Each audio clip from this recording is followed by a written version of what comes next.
How's it going? How are you all? We're live. The Pentagon is on alert. Let's get into the details.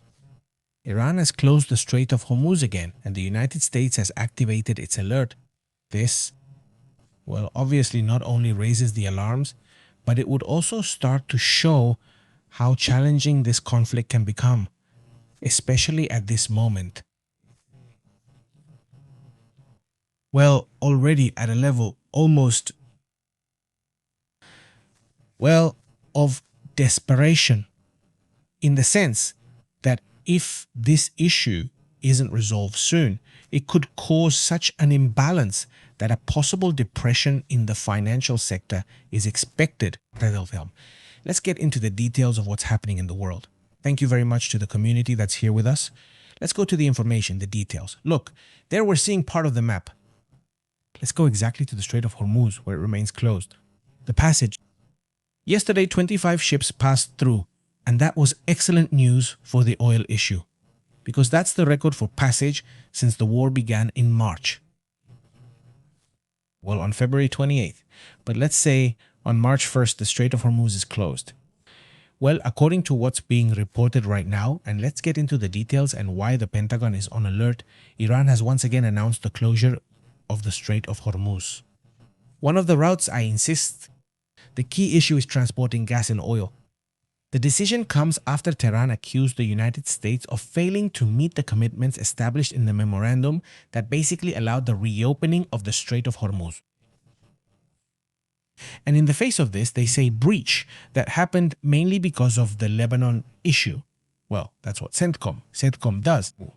The United States Central Command, CENTCOM, responded by assuring that its forces remain deployed and on alert to ensure compliance. The breach or compliance with the existing agreements.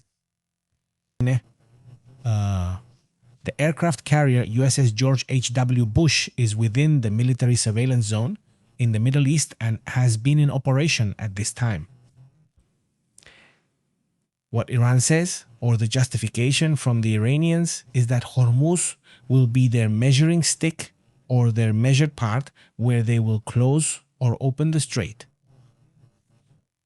According to their interests, basically this would obviously have implications at a global level. At the same time, in the negotiations, that, by the way, will take place tomorrow in Switzerland, just to talk. But the United States and Iran will have a meeting in Sweden, actually in Switzerland. And although they are not going to sign, they will supposedly look at the final details.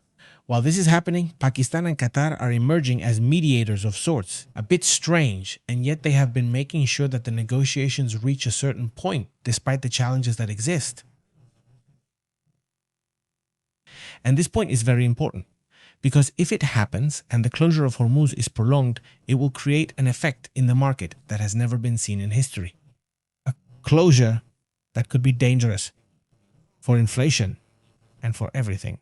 So it's very curious, because in the end, if you have a regime that says, well, it's a regime, it's a very autocratic, very dictatorial and theocratic regime, whatever you want, but in the end, it's a regime that has a strong card, which is its geography, its position in an area where it can put pressure on the issue of energy at a global level, right?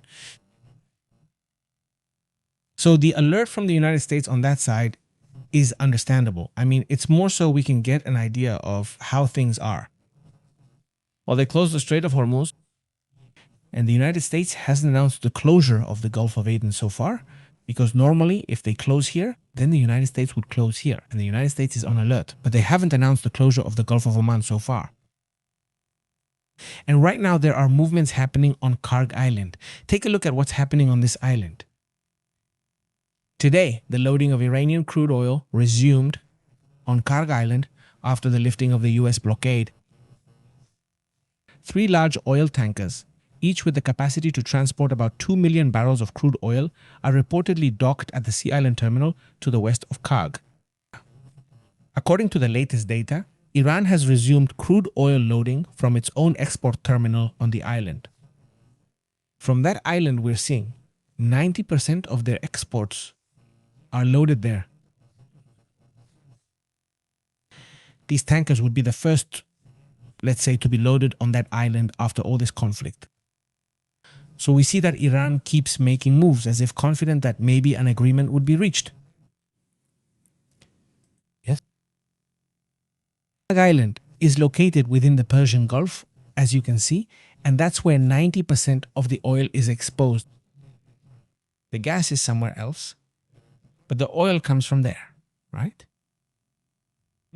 Reports say about 20 million barrels were ready to ship once navigation improved, and now they're moving them. The ships Stream, Impala, and Lauren II are reportedly set to leave through the Strait of Hormuz, right? Starting from the 20th, right? So they close, but at the same time, they want to leave through that same. We'll see what reactions there are. Because again, in that same area, we'll see what reactions come from the United Arab countries in the area, right? It's worrying that despite talks, they're considering closing the strait. Let's see what happens next, since that's another move they've made. A move that is more extensive and has been happening for some time now from the United Arab Emirates, and how they are positioning themselves in some parts of the world, even ahead of China. I mean, they're carrying out tremendous expansionism while everyone is looking at China and wondering about the Chinese. But the ones who are truly expanding, making their moves, are the United Arab Emirates. We'll talk about how that situation is right now, okay? By the way, what's happening in Spain? People have been telling me what Liceo says here about barrels staying for change. There's a tremendous heat wave. Right now, we're going to talk about the heat wave that's happening in Spain, in France, and in other regions of the world. According to the reports, we'll talk about that in the next broadcast. 20 barrels remained available for practically continuous use. Just a few minutes apart, we're going to finish in a few minutes, and then we'll start with what's happening in Israel, but also with the heat wave in France, in Spain, and in several regions of the world, right? But mainly in that area, it was surprising how much things have changed. And, well, we'll talk about it later, right? Obviously, that's also an important part. How are you, German? Greetings to Mercedes Garces. Thank you very much to the whole community. According to the reports from today, well, from this broadcast, Mercedes, thank you very much. Eliseo, how have you been? Great. Some barrels remained available for those being sent as they arrive. Leave a like, share, and let's move on to other important matters. I know. At 10 o'clock at night, there will be reports. The daily news at 10 p.m.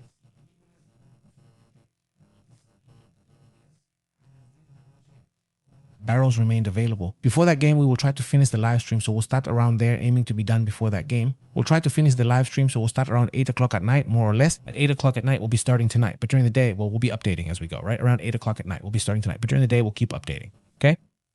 Now let's move on to other topics. Take a look at what's happening over there in the Emirates.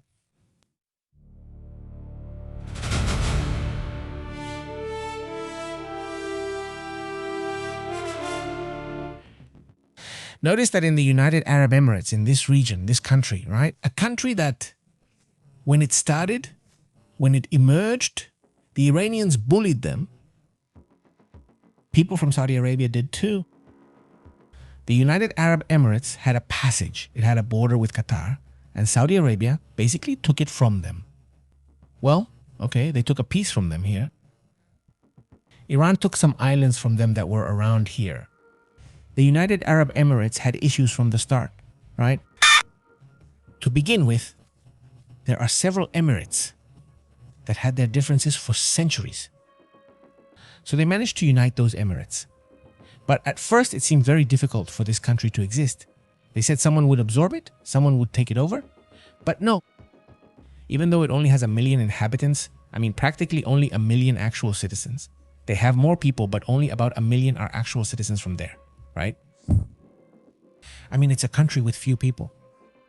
Right now, this country is the one having the most influence in Africa, more than China, more than the United States, more than Europe.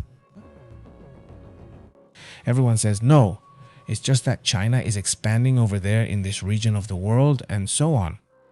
Well, the one that's really expanding, the one investing the most, is the United Arab Emirates, which has already expanded its bases. These are some of their bases that they have in Africa. But look at the number of bases. They don't do things halfway. They don't have those mega super bases like the United States, but instead they use operational bases that are a bit smaller, yes, but more practical to operate, right? So the United Arab Emirates is becoming a country that has managed to expand in a surprising way.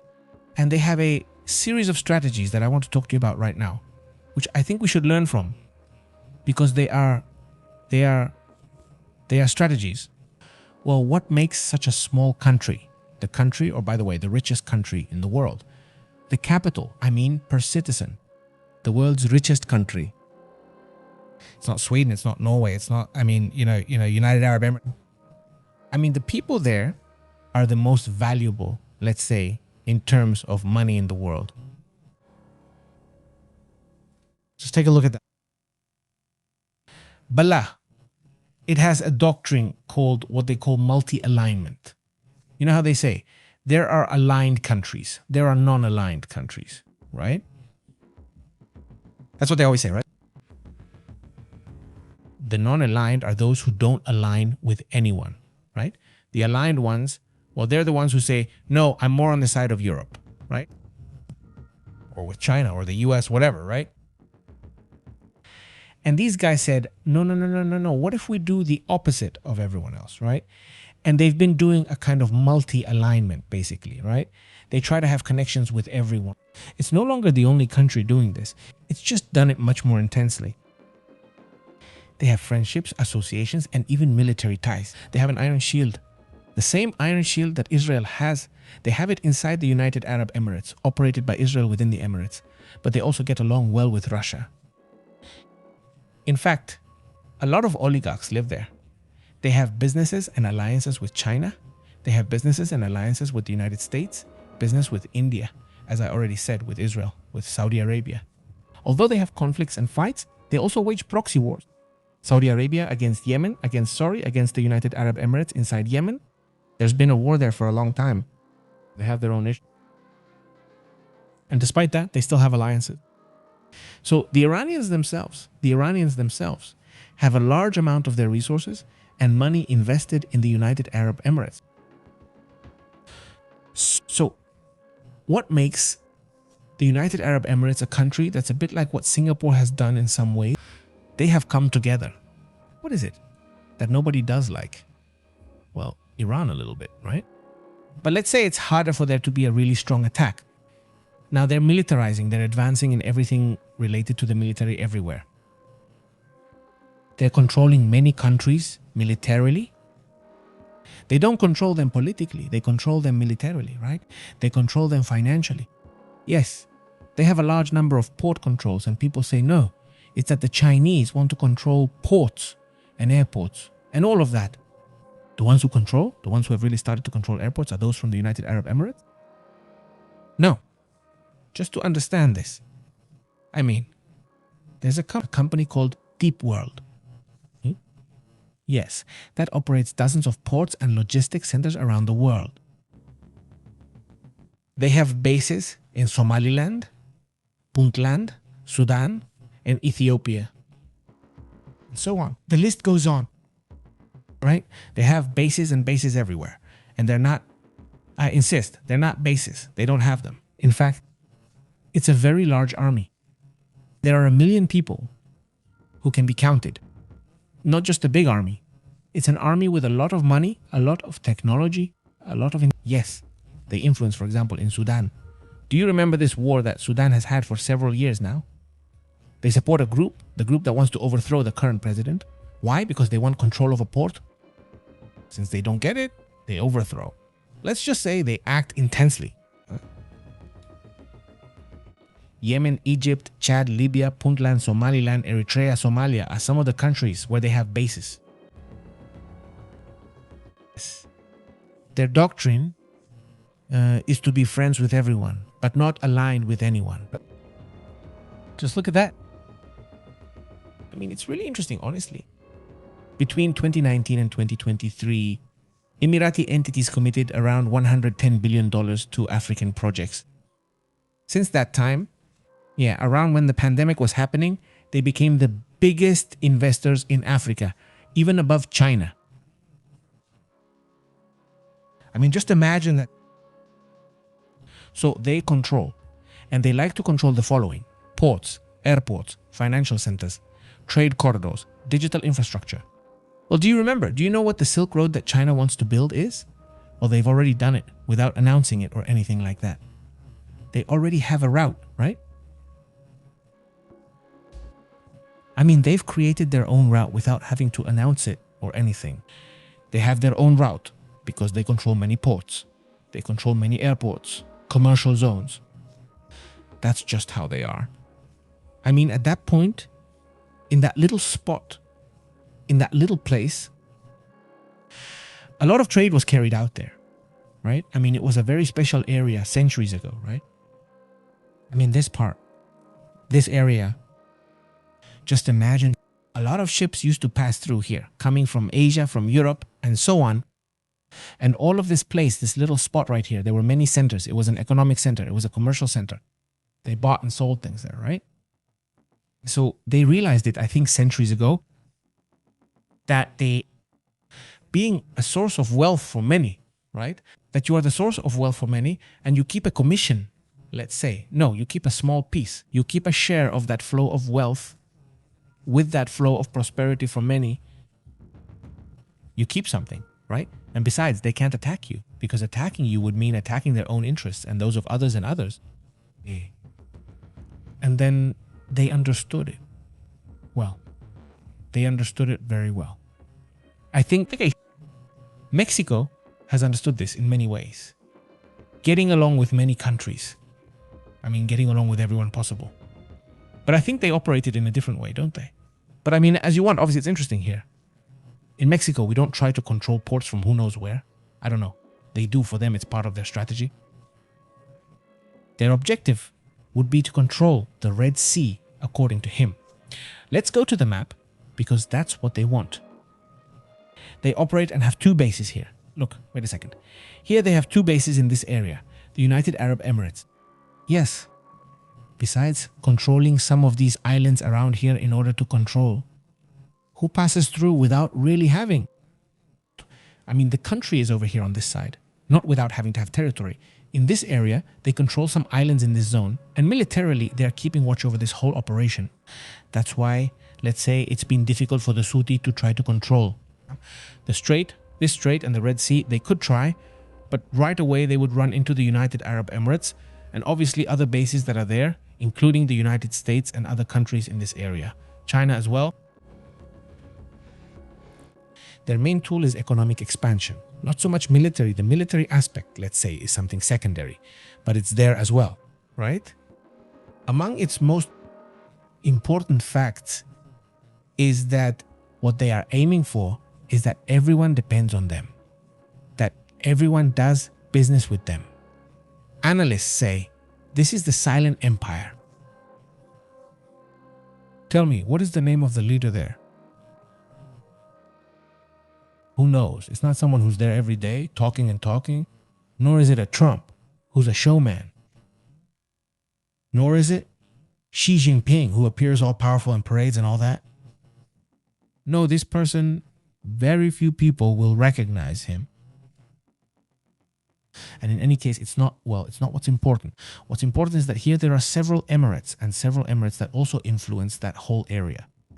So another thing about them is that they've also been different. What's different about them right now compared to Arabia and Kuwait is that they've been the first Gulf country that doesn't depend on oil, meaning they've managed to reduce their dependence on oil and have gotten into finance, ports, and other sectors. So if suddenly oil disappears, that country would survive, unlike the others in the region. It would be hard and complicated, but not impossible for them to survive. That's why, well, pay attention to that issue. Pay attention to Dubai, right? Because that's the main financial business center for them. I mean, it's interesting. At least it's interesting enough for us to pay attention to what's going on over there. The good thing or the bad thing, well, it will have both, right? But at least it will be interesting, I think, right? And they're not the only ones operating there. Nor are they the only ones who want to have control in the area. I mean, obviously, we're talking about a lot of interest here. But just to wrap up, who is it that's trying to control this horn? They're here. Who seeks control over the Horn of Africa, which is the route through the Suez Canal? Here is Egypt, obviously an important factor. Saudi Arabia on this side, Yemen on this side, and the other countries here are not very developed in this area, right? Sudan, Ethiopia, Somalia, right? In this area, the powerful countries that want to operate here are already present. Here's the list. United Arab Emirates. Obviously, they've been operating there for a long time. Saudi Arabia as well. In fact, they have that whole coast along the Red Sea. Yes. There's Turkey, which also has interests there and has its military in different locations. China, obviously the United States, and clearly Russia as well. Those are the countries: United Arab Emirates, Saudi Arabia, Turkey, China, the United States, and Russia. 6 countries that would be looking to use something. I would add Egypt because it's over here on this side. Although I don't see it operating here. Egypt would definitely have much more interest. And in any case, also Israel, which is on this side. Here, Israel has an entry in this part. And it's convenient for them to have the Strait of Hormuz open, right? But anyway, the point is that it's mainly those 6 countries, although I would also add Egypt, and in any case, also Israel. And this guy is one of those too, also Jordan, because Jordan also has a little piece there. But anyway, that's how it is, right? That's kind of the situation, right? I think it's an expansion, at least to keep a close watch, right? How are you, Miguel? Greetings, Ram. Greetings to the community that's joining us. Let's move on to other important topics.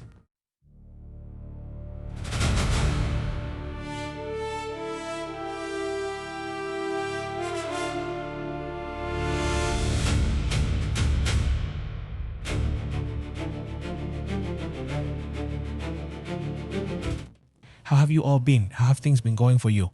Thank you so much to everyone in the community who's joining us. Astro says, Marta Sanchez, the Spanish singer, was feeling really hot. Marta says, how has Marta Sanchez been doing? She's still singing, kind of doing her thing out there. Ram Rose, greetings. Eliseo, what's up? Miguel Angel, very good. Tiago Montiel, how are you? Thank you so much for that. Like, Darwin Blanco, great to see you. What are your thoughts on this situation? This expansion that the Emirates have achieved and what other countries in the region have achieved as well, right? And I mean the Emirates, I think it's the most visible one, the most interesting one, at least for me. And this one, but Saudi Arabia is also doing its own thing, right? And it's also making progress, important in technological matters, in topics like that. No, but anyway, Lucia Escudero says, how have you been? Greetings, Leonardo. Is it Leonardo or is it Lucia? Well, greetings there. How have you been? And the light, tell me it's back, please, Aurelio says. If the governments of the world invested what they spend on war to fight hunger in poor countries, it would be a world of happiness. But war is profit for the rich, says Aurelio. Greetings, Aurelio. Very good, says Miguel. What diplomacy from Belarus? But how do you explain the antennas to help Russian drones? Exactly. No. Well, in fact, we talked about it in the last broadcast, didn't we? I mean, those antennas are there. That's good. They've already been given an ultimatum, right? The ultimatum is from here, basically by next weekend. The ultimatum ends. If those antennas haven't been removed, they're going to be attacked, right? I mean, that's the thing, right? Leonardo, how are you? Leonardo, greetings. That's great. Rigoberto, how are you, Rigoberto? Greetings to you too. What's up, says Ram Saustro. Awesome. Well, look, in a little while we'll be back, right? In a little while we'll get back to what's happening in the world. The report is ready. The link is already up. We're going to start in about 20 minutes, but if you want, you can go over there now. It's going to go live as you want, but we'll start in about 20 more minutes anyway. I'm still reading some comments. It says, I have a few friends married to Colombians here in Galicia. We're just as passionate as you are, it says.